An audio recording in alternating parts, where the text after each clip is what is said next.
Hello, buzz, buzz, buzz, and welcome back to the Hive. I'm your host, Emily, and I wanted to keep the Hive buzzing a little bit, so I thought that I could cover some theories that I personally have pertaining to season 3 and some that have been circulating widely throughout the fandom. I compiled a list of the most interesting and, in my opinion, realistic that I could come up with in regards to what we could possibly see moving forward.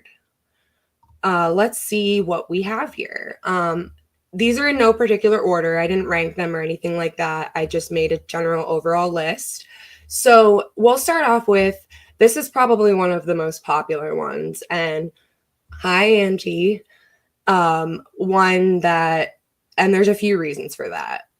We get another adult survivor. With Juliette Lewis leaving the show, that leaves plenty of room for more character development elsewhere. We're going to need somebody to fill that screen time and that presence. We've had hints throughout both seasons 1 and 2 that there are other possible survivors out there. When in season 2, we see Lottie talking to her therapist, and she tells them that more of them have recently come to her compound, but she doesn't say all of them, which makes me think that there's obviously somebody else. And I don't think she meant Travis either. And also, Jessica Roberts tells Ty in season 1, some of you just love living off the grid. And again, that could be about Travis, but that could also be about somebody else that we have not met yet. Anything is possible. And then there's also the Hillary Swank news, her being cast.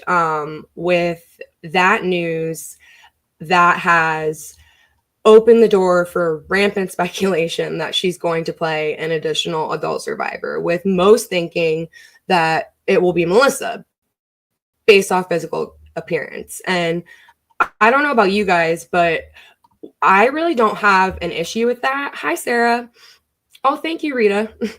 I don't really have an issue with another adult survivor being introduced to us in the present day. I just really hope that if that happens, their character is more fleshed out in the teen timeline this season and we get more of a backstory, so we feel just as invested in their story as we do with the rest of them. Number 2 would be season 3, in my opinion, is going to be very Misty-centric. This is just a personal theory that I have in relation to the upcoming season, but I really think that season 3 is going to focus heavily on Misty for a couple reasons. She just lost both of her best friends in both timelines. I think a big portion of her arc is going to be how she handles being responsible for Natalie's death, even though it was an accident. So will she lean on Walter for support? Will we see a full-fledged relationship between the two? I also think that we're going to see Misty very conflicted in the past in regards to Coach and what he did, or what the teens think that he did, aka burning the cabin down. I don't think Misty would go as far as helping Coach Ben in any way, because we know Misty does not want to be the outcast of the group. That's very clear. But I do think that she would be devastated to see anything happen to him. I think Misty will be ostracized from the group in both timelines. Yeah, I mean, I definitely think that that is possible based off of some of the photos that we've seen come out, like her burning the Misty burning the reunion photo and the lack of her presence in the picture at Natalie's funeral. Some people think that her burning the photo was like her way of erasing their memory. I think that's why she's burning the pic. Yeah, I do too. I also think that Walter will heavily come into play this season as well, and there's a definite possibility that he ends up dying at Misty's hand. I think that it could go in that direction, especially given the fact that when Walter and Misty were introduced to each other, he made a comment to her about how she was the Moriarty to his Sherlock, which was a little bit foreshadowing in my opinion. I want to see Misty and link up with Walter and maybe even fall deeper in love. Same. I'm all for the Misty Walter relationship. MFQ is my favorite, as you all know, so anything with her I am game for. Number 3, Callie will become a key player. There's an obvious reason for this one. Sarah Desjardins was just promoted to a series regular ahead of season 3. So it's a given that her role is only going to expand from here on out. And whether Shauna likes it or not, she is involved. I mean, Shauna contributed to Callie's knowledge of everything by telling her about Adam in the first place. So Callie is involved now. And if I were Callie, because of what she witnessed at Lottie's compound at the end of season 2, I would have an insane amount of questions as to why my mom's friends were chasing me through the woods with a knife trying to stab me. I'd want to know what the hell was going on. I also think that Lottie has some fascination with Callie, and that's going to come into play. I think that it's possible that, I don't know this for a fact because we don't know who Sammy's birth mother is, but if Simone is Sammy's birth mother, that at this point makes Callie the only natural born survivor of any of the natural born child of any of the survivors that we've met so far. And I don't know if that would mean something to Lottie, but Lottie was very fascinated with Shauna's pregnancy in the wilderness too. I mean, I know she latched onto it because they were looking for anything to give them hope and happiness, but I don't know. And going back to the season 2 finale as well, when Lottie makes that comment about Callie being so powerful, I really don't think that that was a throwaway line. I think it held a lot of importance and significance, and it's going to come into play in the show in the future in some way. I also think it's entirely possible that Callie ends up killing someone to help her mom in some way. Who that is, I have no idea, but we've seen how eager she was to help when she tried to fix the Saracusa situation when she told him that Shauna was cheating on Jeff with Randy. So she is eager to help in whatever way she can. And if she learns more about them, then maybe she's going to want to somehow be involved. I'm not sure. Yeah, I agree. Maybe Jeff, a killing machine. Wait, are you saying you think that she's going to kill Jeff? Because that would blow my mind. Maybe Jeff will have a guilty conscience. Yeah. Number 4 would be, we find out who's behind the postcards. I know I've talked about this already, but it is a theory. And the teaser trailer finally revealed that Shauna received one of the mysterious postcards. So to me, that kind of confirms that the text messages and the blackmail were separate from the postcards and they had nothing to do with each other. We saw the postcard. This is Natalie's postcard from season 1. This is Misty holding it. It has a crease in it. And this is the text message that Jeff sent to the women in season 1, the blackmail text.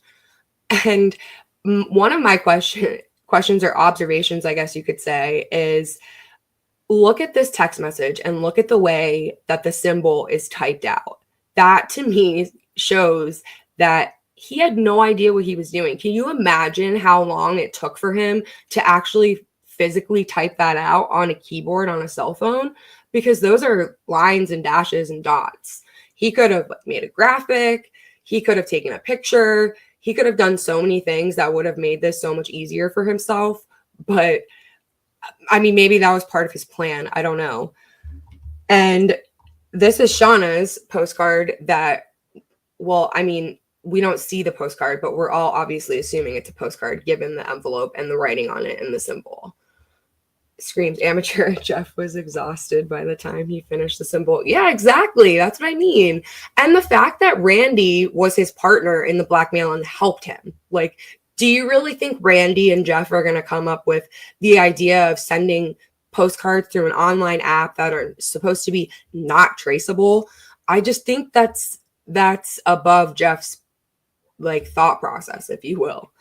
And he admitted to the blackmail. He straight up admitted to it. So if he admitted to that, why would he not admit to sending postcards to all of them too?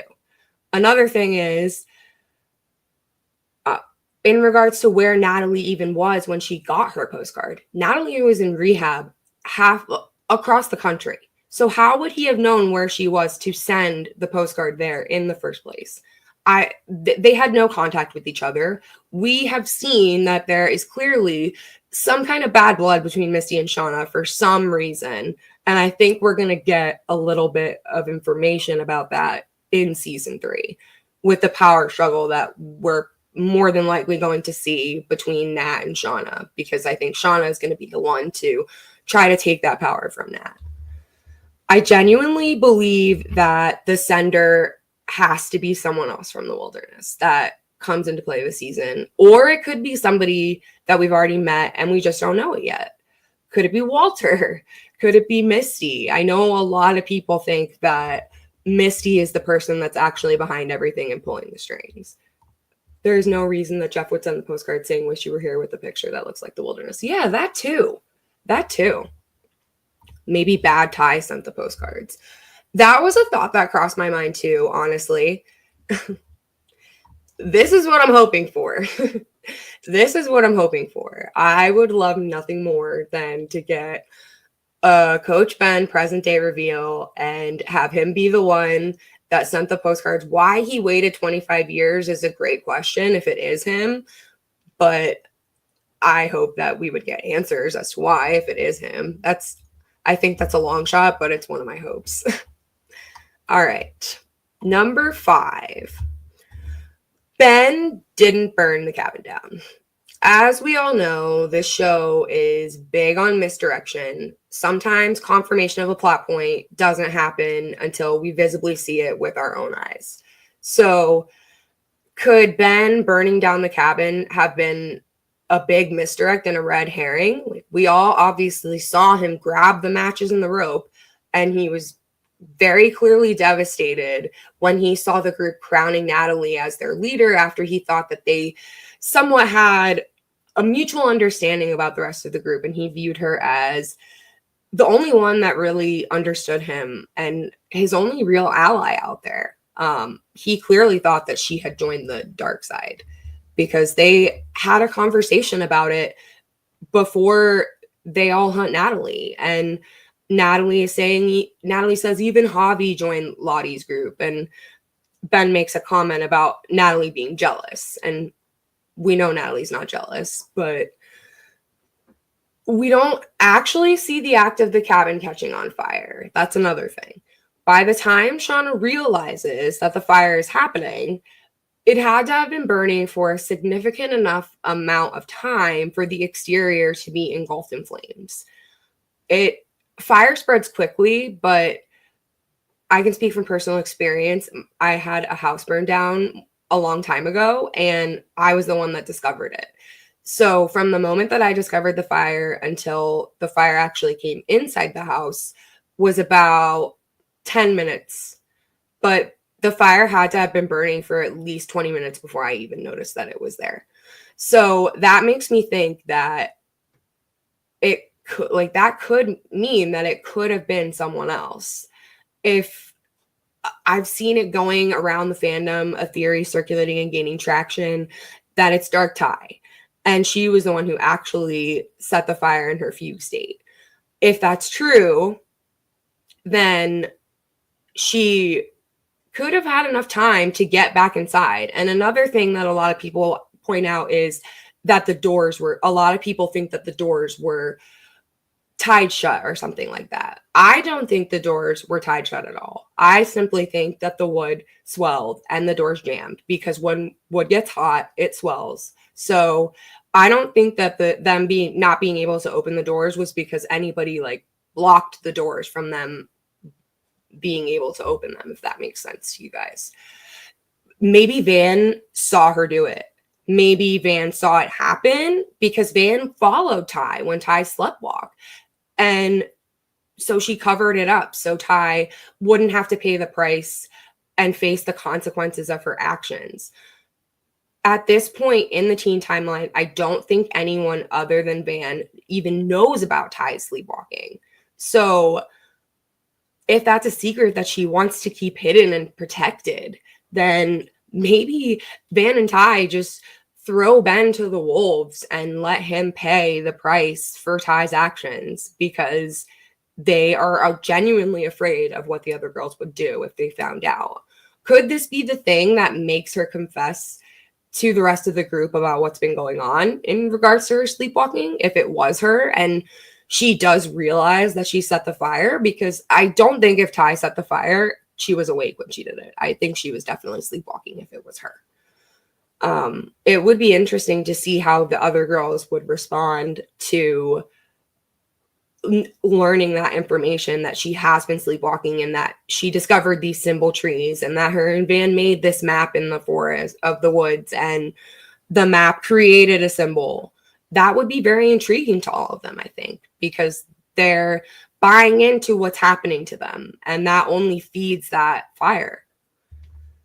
Number 6. Wait, maybe the trauma of them burning the cabin is what drifts Van and Ty apart in the adult timeline.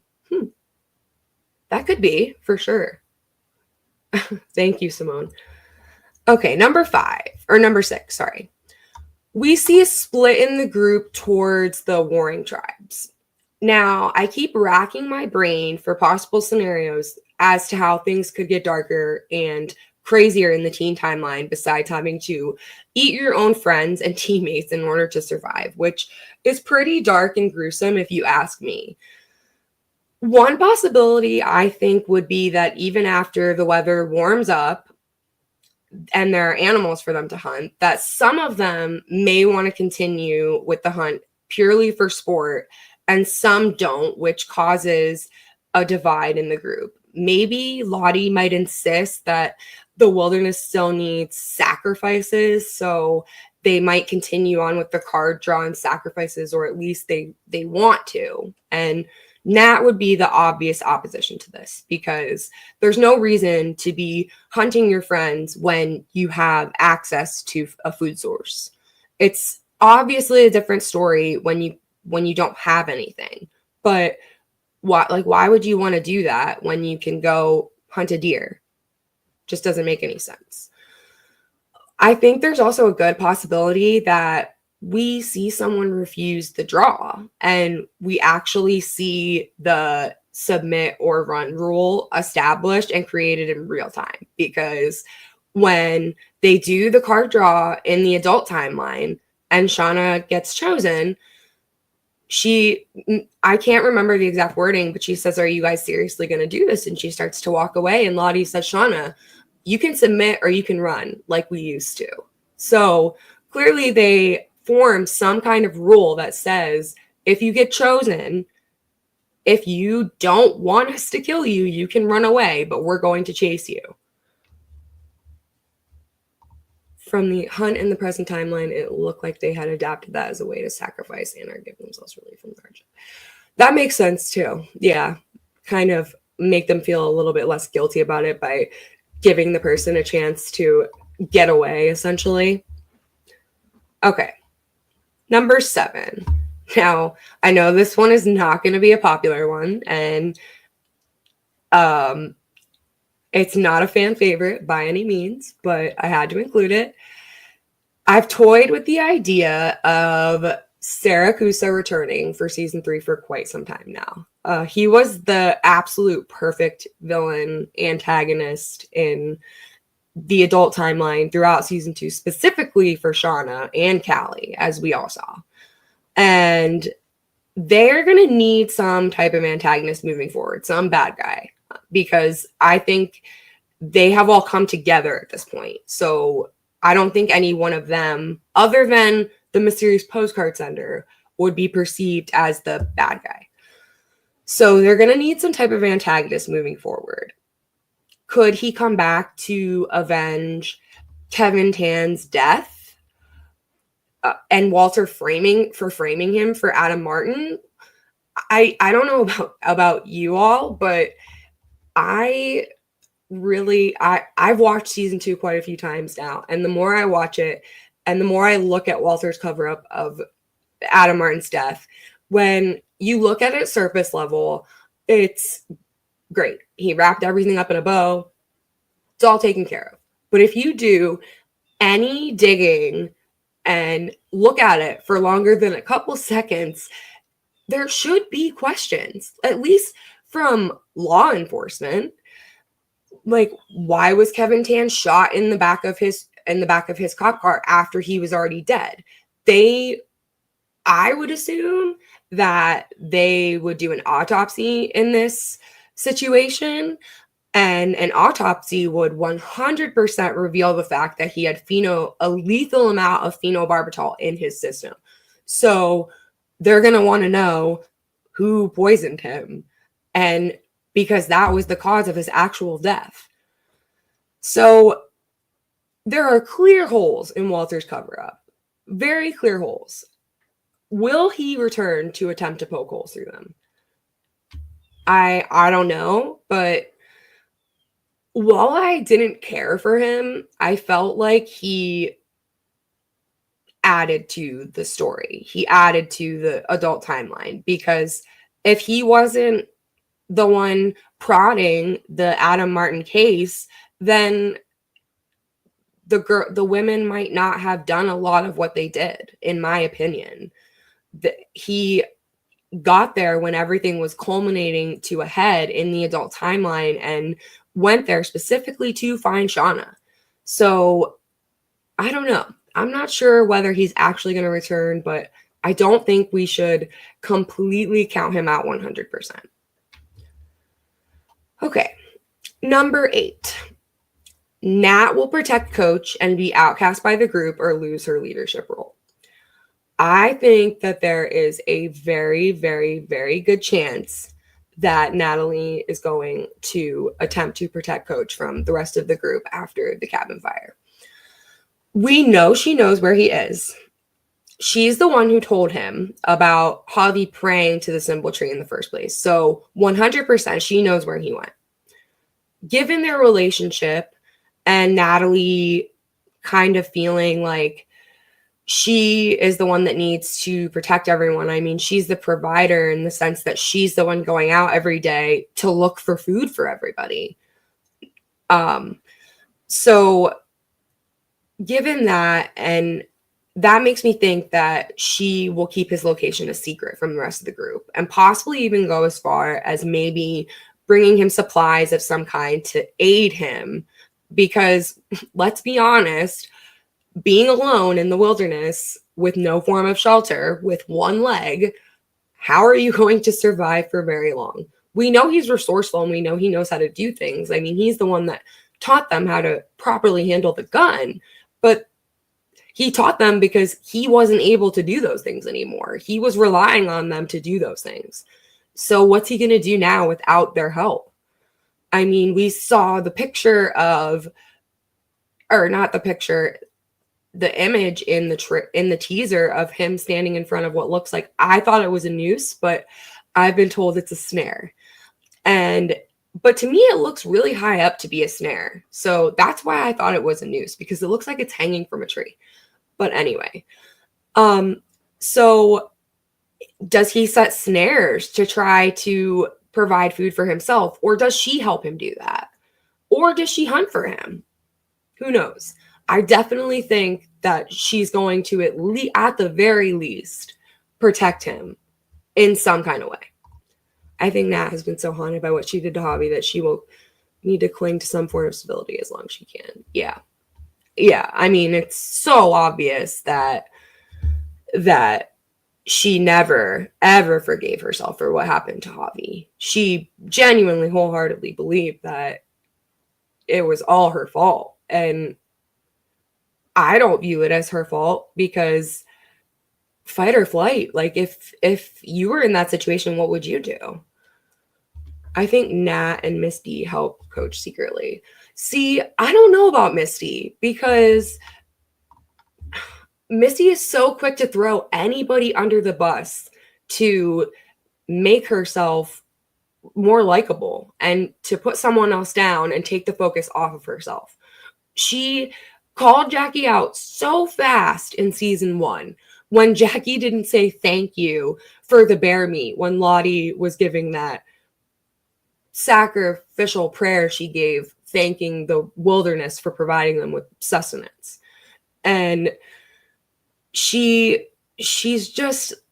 so focused on people liking her and wanting to belong that I can't see her going against what the rest of the majority would want to do in regards to helping men.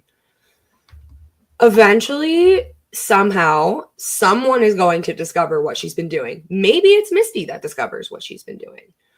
But I don't know. I feel like it's going to be somebody else because I think if anything happens to Ben, even if Misty doesn't help, she's going to be devastated. We know she's in love with him. And I don't think that has changed. So when they discover that she's been helping him, it's going to cause major problems among the group and may even cost Nat her role as the leader. I mean, in the trailer, we hear Shauna say to Natalie, "You're not in charge anymore."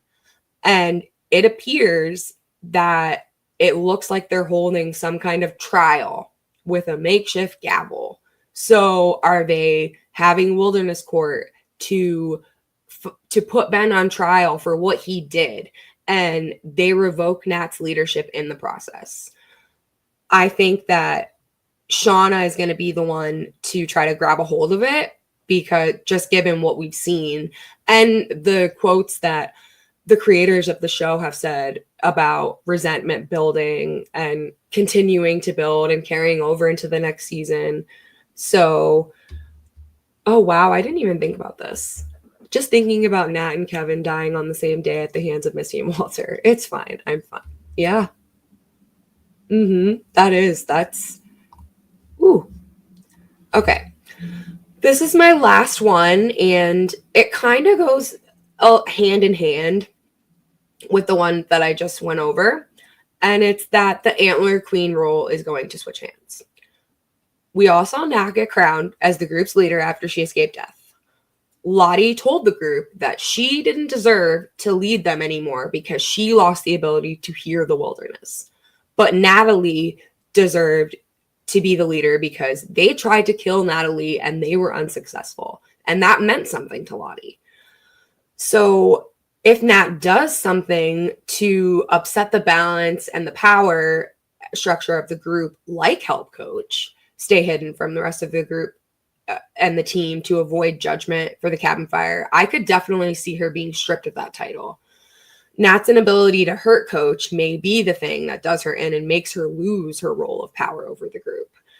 Maybe she refuses to kill him and Shauna decides to take matters into her own hands as the butcher of the group. But I don't know, that photo of Ty holding the gun that we saw in the trailer, it to me made me think, just based on what else was in the picture. I mean, Natalie was standing directly next to her with her hand over her face, looking very upset. Misty was in the background looking very upset. Van's facial expression was extremely similar to her facial expression when Javi died and she said the wilderness chose. Like, she was excited about what she was witnessing. So what if that was Ben's execution? Like, what if Ty took the gun because Natalie was like, I cannot do this. I will not kill him. And Ty is like, well, I'll do it for you, and takes matters into her own hands. I don't want that to be the case, but something in my gut tells me that that scene might have to do with men. And I could easily see Shauna accepting the role of Antler Queen, or even trying to take it, because she views it as rightfully hers because of all of the personal sacrifices she's made in the wilderness. I mean, she's lost a baby. She lost her best friend. She went through it. And all of that was extremely traumatic. I know the plane crash was traumatic, and a lot of what's happened to them since the plane crash is traumatic, but Shawn has been through the ringer more so than any of the other girls out there. The only one that I would compare to her is Travis, to be honest with you. Travis saw his dad fly out of an airplane in midair and watched him fall from a tree branch and die, and watched and participated in eating his own brother. So I would say that Travis has been through quite a bit of shit too. But that's besides the point. Also, Courtney Eaton Courtney Eaton has also said in an interview when she was asked about the role of the Antler Queen. I think this interview may have been before season 2 came out, but she herself believed that it would change hands multiple times to represent the ebb and flow of the overall dynamic of the group. So if the energy is changing among them, then that makes me think that it's very possible that we could see this leadership role be passed amongst them more than once. Maybe we'll see Lottie in charge again, although I don't think that Lottie's role as their spiritual leader is ever going to go away. I think that will always remain, and they will always look to her for guidance in that sense, at least some of them. And she's got some loyal devotees in Mari and Van, I would even say. So who knows? And also, is it possible in the present day that Lottie may want to crown Callie as the next generation Antler Queen because Callie is so powerful and Callie is Shauna's daughter? Like I said, this is only if Callie is actually the only natural born child of the survivors, though, which we don't know. But that's just a thought that I had. So I know we could theorize literally all day long about this show, but these theories that I shared with you guys today are the most logical in my viewpoint as to what could possibly transpire once we get season 3 of February. What are your favorite theories pertaining to season 3 or the show in general overall, maybe even beyond season 3? I didn't include this in here, but just a general overall thought that I have based off of interviews from producers and whatnot is that we're going to get more of that third timeline in this next season as well. Yes, I would like to see this too. I want to see post-rescue life for sure. And there was a shot in the trailer that made me think we might actually get that this season. When Van is looking into the fire, the scene behind Van when she's sitting in the room that she's in does not look like she's in the cabin when she's sitting in front of that fire. So where would she be if she's sitting in front of a fire as a teenager, if not in the cabin? Because she's in a house, unless they happen to find another cabin, which I don't find likely. And so that made me think that it's possible that that was Van having a flashback or a memory about something that happened to them while they were out there and recalling it or something. Yeah, that scene looks like she's experimenting. Yes, those were my thoughts too, for sure. For sure. What would be your least favorite theory in regards to the show or season 2? And as I've said before, I will continue to speculate and spill all things Yellowjackets from now until the premiere. It brings me more joy. Oh, if you said experiencing, if I said experimenting when I read that, then yes, I meant experiencing as well.